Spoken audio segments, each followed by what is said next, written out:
Hello everyone. In today's video, I'd like to explain what you should do if you want to become a teacher at First Future.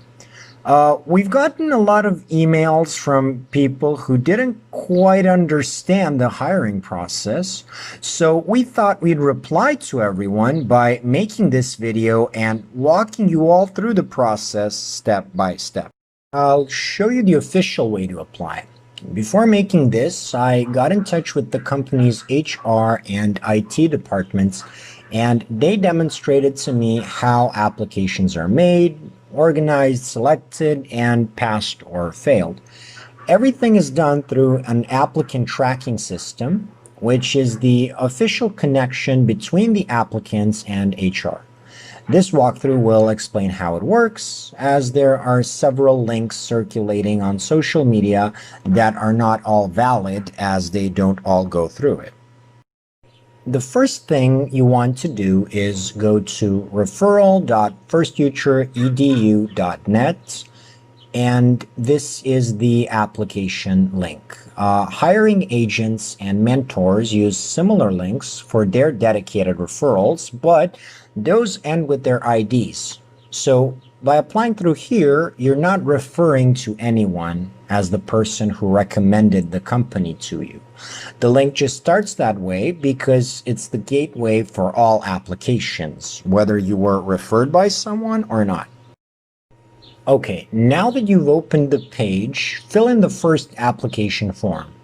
It should contain general information about yourself: first name, last name, email address, nationality, current location, gender, and date of birth. These are important not only to the client schools, as sometimes they have preferences, but also to First Future. For instance, some payment methods are not available in all countries, so the company will need to know your current location to find a valid payment method. Once you've filled in the info, click on Next. Then the second application form will pop up. This step is very important as it needs to contain your documents when submitted. It's essential that you upload valid documents for your application to be considered. According to HR, almost all candidates that don't get an interview are rejected because of improper or a complete lack of documentation. Make sure to upload a photo of yourself that is sharp, well lit, and taken from a clear angle. This is important since classes are taught on camera. Next up, you can upload a resume. If you don't have one, fill in a short preset resume form regarding your education and previous related work experience. It's also very important that you upload a scan of your bachelor's degree.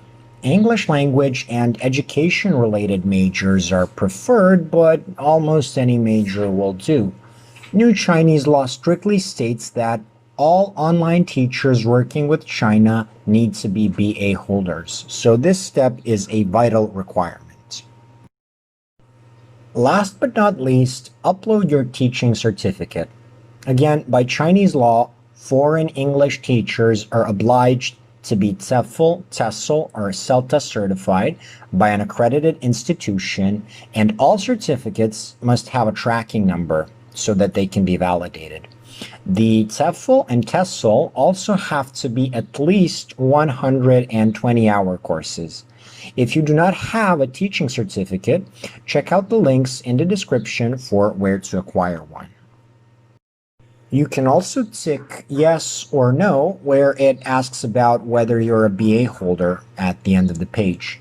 If yes, you'll need to fill in the name of your university, field of study, and time of graduation.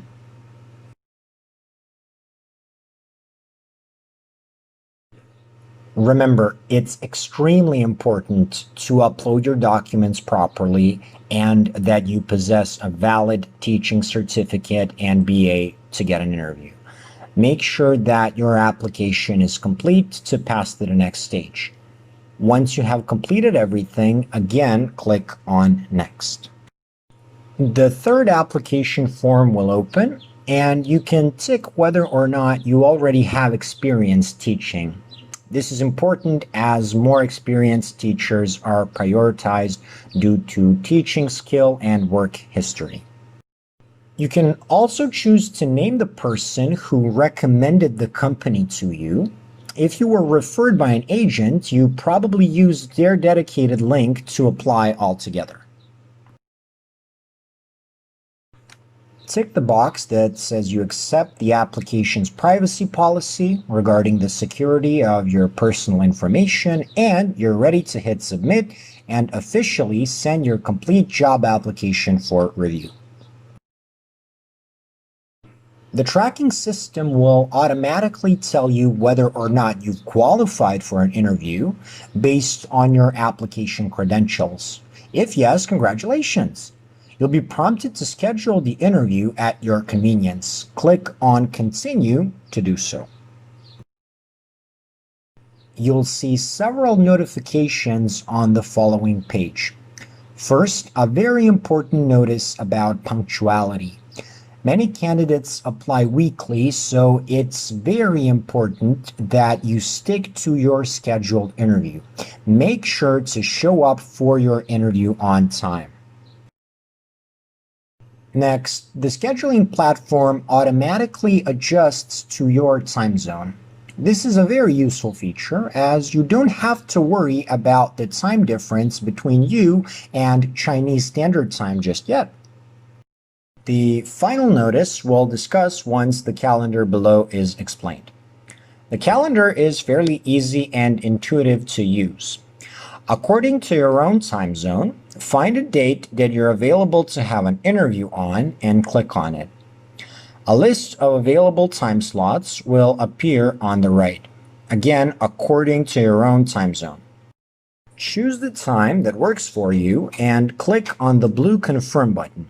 This will take you to the final confirmation window that displays all the interview details on the left and your personal details on the right. Remember the final notice on the previous page? It simply said not to change any of your personal details here. In order to guarantee the security of your personal information, the system needs you to keep your provided name and email address the same to the letter. You can also choose to type in your phone number to be notified when it's time for your interview, but this is optional. If everything is in order, press the Schedule Event button. You'll get a pop-up confirming your interview time and the name of your interviewer. After this, you will be redirected to a timeline of the application process. Don't worry about if it's too long or not. After step 5, you'll basically already have been hired by First Future and you're already on step 3. Everything after step 5 is project school placement, that is, assigning you to a client school that you will be teaching for, as First Future operates on a business-to-business model, matching teachers and schools with guaranteed working hours. The walkthrough videos will cover all of the steps listed, so you'll be guided along every step of the way.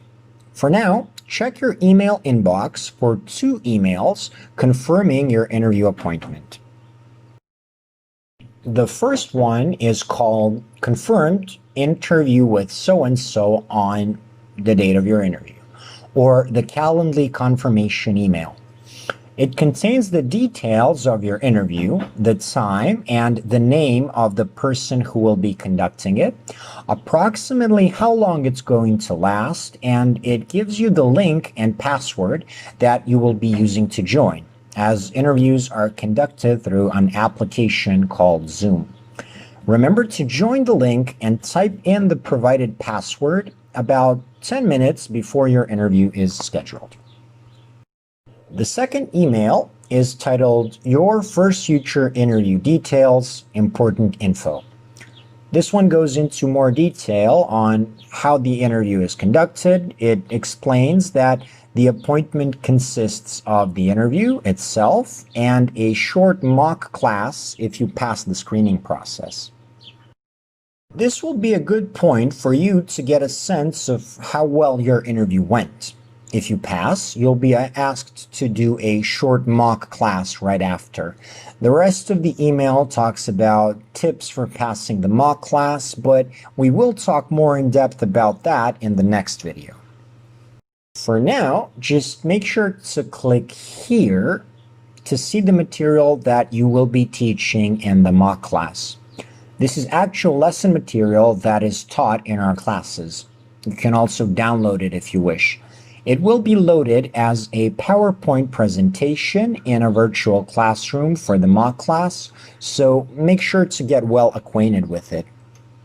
There are some helpful videos about the interview and mock class attached at the bottom, and underneath those, 2 buttons for rescheduling or canceling your interview.